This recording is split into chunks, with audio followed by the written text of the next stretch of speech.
بسم اللہ الرحمن الرحیم۔ شروع کرتا ہوں اللہ تعالیٰ کے نام کے ساتھ جو بڑا مہربان نہایت رحم کرنے والا ہے۔ حضرت ابی بن کعب رضی اللہ عنہ کہتے ہیں کہ رسول اللہ صلی اللہ علیہ وآلہ وسلم نے فرمایا، اے ابو منذر، کتاب اللہ کی کون سی آیت تمہارے نزدیک سب سے باعظمت ہے؟ میں نے عرض کیا، اللہ اور اس کے رسول زیادہ جانتے ہیں۔ آپ صلی اللہ علیہ وآلہ وسلم نے پھر فرمایا، ابو منذر، کتاب اللہ کی کون سی آیت تمہارے نزدیک سب سے بڑی ہے؟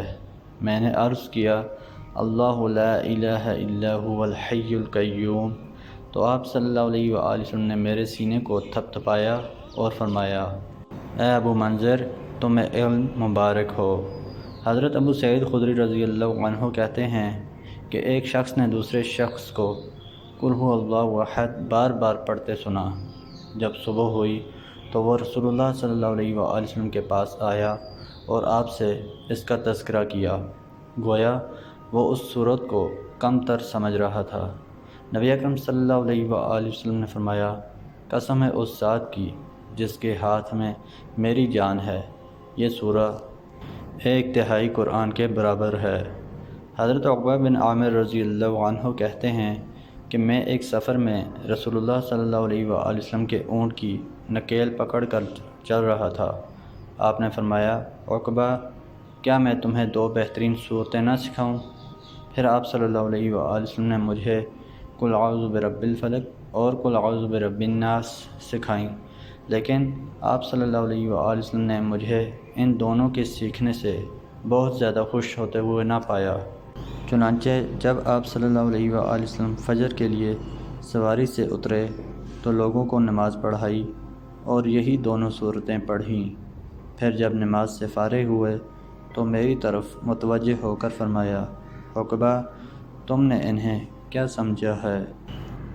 حضرت عقبہ بن عامر رضی اللہ عنہ کہتے ہیں کہ میں جحفہ اور ابواء کے درمیان رسول اللہ صلی اللہ علیہ وآلہ وسلم کے ساتھ چل رہا تھا کہ اسی دوران اچانک ہمیں تیز آندھی اور شدید تاریکی نے ڈھانپ لیا، تو رسول اللہ صلی اللہ علیہ وآلہ وسلم قل اعوذ برب الفلق اور قل اعوذ برب الناس پڑھنے لگے۔ آپ صلی اللہ علیہ وآلہ وسلم فرما رہے تھے، اے عقبہ، تم بھی ان دونوں کو پڑھ کر پناہ مانگو، اس لیے کہ ان جیسی صورتوں کے ذریعے پناہ مانگنے والے کی طرح کسی پناہ مانگنے والے نے پناہ نہیں مانگی۔ عقبہ کہتے ہیں، میں نے آپ صلی اللہ علیہ وآلہ وسلم کو سنا، آپ انہی دونوں کے ذریعے ہماری امامت فرما رہے تھے۔ محترم دوستو، اللہ تعالیٰ سے دعا ہے اللہ تعالیٰ ہمیں ان حدیث پر عمل کرنے کی توفیق عطا فرمائے۔